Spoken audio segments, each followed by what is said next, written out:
empezó, las EPS podían contratar hasta el 100% de los servicios con sus clínicas.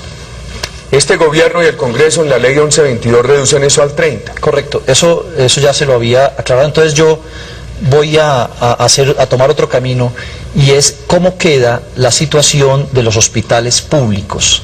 ¿Cuál es la instrucción que da la ley finalmente para la contratación con hospitales públicos? Primero, nosotros tenemos que hablar de qué ha pasado en este gobierno en cobertura. Hemos pasado 23 millones de colombianos asegurados a 41 millones. 41, sí. Tenemos que hablar de qué va a pasar con el régimen subsidiado. Se tiene que subir y nivelarlo con el contributivo. Tenemos que hablar de otra cosa. Si yo tengo hoy un carnet de régimen subsidiado de Titiribí, Antioquia, solamente me atienden allí. Gracias a esta reforma, a partir del 1 de abril, me tienen que atender en cualquier parte del país.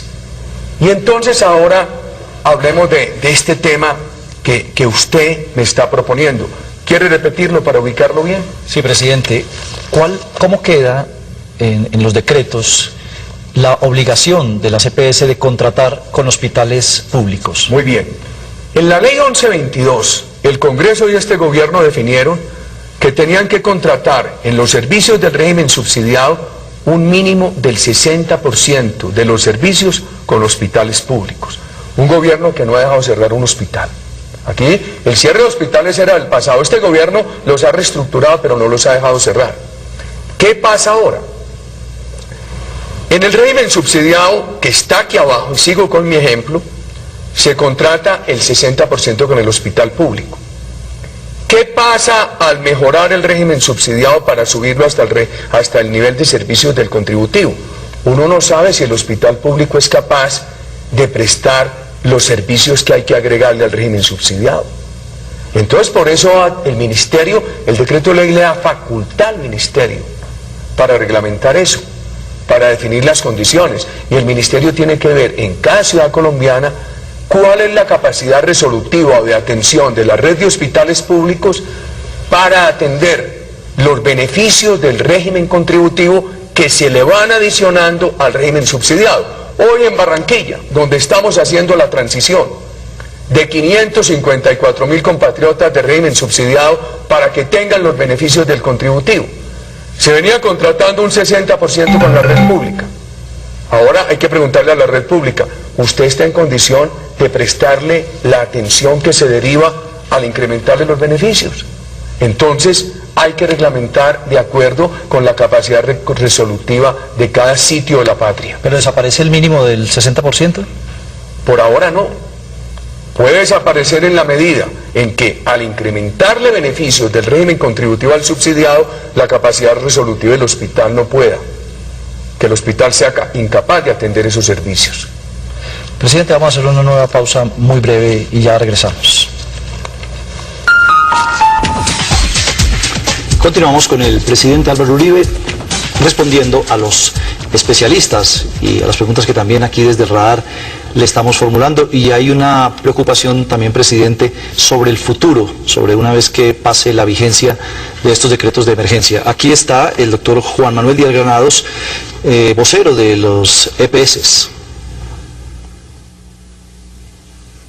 Señor presidente, de acuerdo con la Constitución colombiana, las medidas tomadas en la emergencia social que generan nuevos ingresos durarán solo 2 años.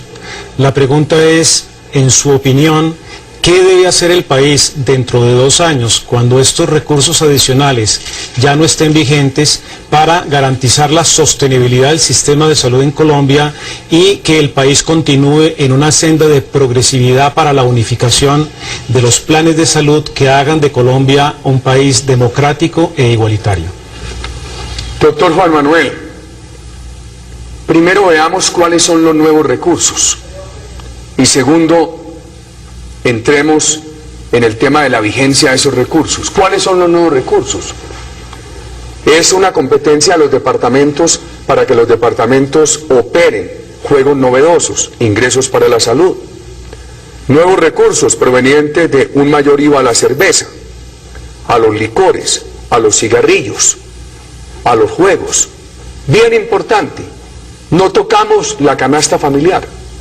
Este gobierno mantiene sin IVA los alimentos básicos, mantiene sin IVA los servicios públicos. El único servicio público que ha tenido IVA es la telefonía. Este gobierno mantiene sin IVA la salud, mantiene sin IVA la educación y mantiene sin IVA el arrendamiento de vivienda. Y tampoco afectamos las normas de promoción de inversión. Veamos, esto no puede durar sino hasta el final de la siguiente vigencia fiscal. Se dictaron en enero de 2010, tienen duración hasta el 31 de diciembre de 2011. Pero el Congreso los puede convertir en permanentes. Nosotros le vamos a pedir al Congreso de la República que nos ayude convirtiendo estos ingresos en ingresos permanentes para la salud de los colombianos. Estos impuestos que sean permanentes. Por supuesto. ¿Cómo más se van a obtener recursos, presidente? Hay propuesta en el sentido de que aquí lo que hay que hacer es regularizar el trabajo, o sea, volver al trabajo formal, que se ha informalizado, que ha disminuido los aportes de los trabajadores a través de sistemas de contratación. Hay cantidad de gente que contrata a un trabajador y lo mantiene en el Sisbén. Hay que aumentar la participación de los aportes de trabajadores, obviamente también generando más empleo. Sí, Darío Fernando, usted me preguntó por otros ingresos. Esta pregunta se la desagrego en dos. Esa segunda y la pregunta inicial, por nuevos ingresos. Yo creo que aquí hay no solamente ingresos adicionales de impuestos, sino nuevas posibilidades como los juegos que deben operar rápidamente los departamentos. Ahorros, en la medida que hagamos giro directo, hacia ahora unos costos financieros muy altos. También unas normas contra la corrupción, unas normas para la transparencia, que tienen que ayudar muchísimo. Usted me pregunta, y su pregunta tiene relación con esto. El régimen contributivo es un régimen sostenible, porque por cada trabajador se pagan 12 puntos de la nómina. El empleador paga 8, el trabajador paga 4 puntos de la nómina. Eso se aumentó un poquito justamente para ayudar al régimen solidario. Entonces usted lo que dice es, muchos colombianos eluden eso. Primero, es que la pobreza en el país llegó a tocar niveles del 60%. Nosotros recibimos el desempleo alrededor del 18%. Lo habíamos bajado alrededor del 11%, se nos subió algo en el año 2009. Ojalá el país recupere la senda de disminución de desempleo, que sería tema de otra noche. Pues no está muy flexible el régimen laboral. Esto es lo que ha hecho este gobierno es evitar, por ejemplo, la propuesta de eliminar las contribuciones al SENA, a las cajas de compensación, a bienestar familiar, porque no podemos quitarle esos beneficios a los trabajadores. Algunos dicen, quiten esas inflexibilidades. ¿Cómo hacemos? Yo creo que este gobierno ha evitado nuevas cargas, pero también ha evitado que quite estos beneficios. Lo que pasa es que también hay un sector donde hay trampas. Por ejemplo, hay empresas que todavía, en lugar de tener a los trabajadores afiliados al régimen contributivo, les dicen, vayan al pueblo y consíganse un carnet en régimen subsidiado. Claro, lo que le decía. Aquí hay unos recursos adicionales para luchar contra la corrupción. El país tiene que seguir esa lucha contra la evasión, que en este gobierno hemos dado una gran lucha. Usted recuerda toda la discusión por la pila. Sí. Antes los colombianos tenían que hacer muchas declaraciones y pagos diferentes. Uno para el régimen contributivo de salud, otro para pensiones, otro para el SENA Bienestar y las cajas, otro para riesgos profesionales. Eso lo unificamos en medio de tanta polémica. Ha ayudado a evitar evasión, y muchísimo. Pero ahora hay que buscar enfrentar otra evasión, que es esa evasión que se da en empresas que deberían tener a los trabajadores afiliados al régimen contributivo, violan la obligación y simplemente les dicen que se consigan un carnet de régimen subsidiado. ¿Para eso ya hay algo previsto o se propondrían unas nuevas normas? Hay unos temas previstos de inspección laboral por regiones en Colombia y las normas están. Entonces hemos hecho un gran avance contra la evasión con la pila, nos falta este.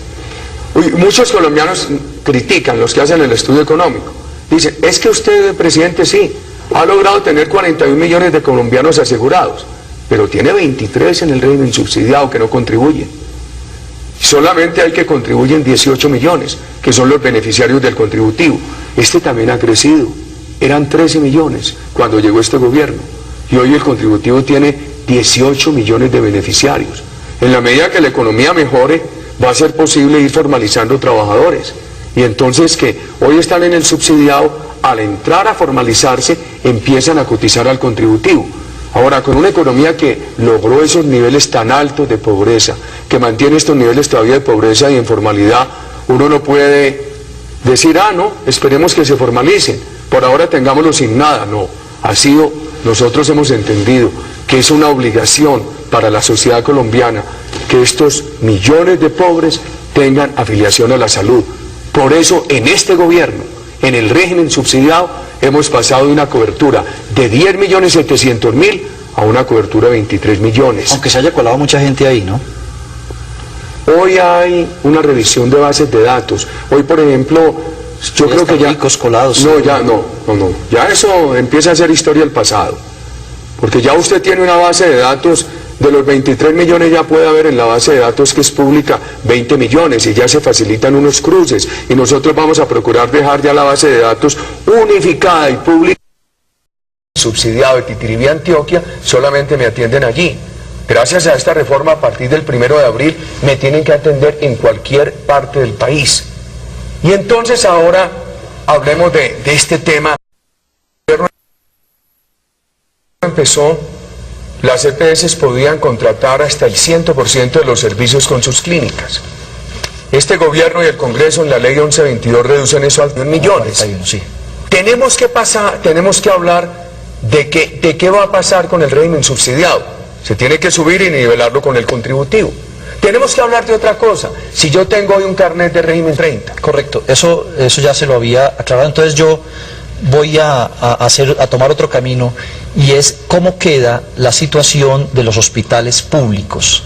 ¿Cuál es la instrucción que da la ley finalmente para la contratación con hospitales públicos? Primero, nosotros tenemos que hablar de qué ha pasado en este gobierno en cobertura. Hemos pasado 23 millones de colombianos asegurados a 40.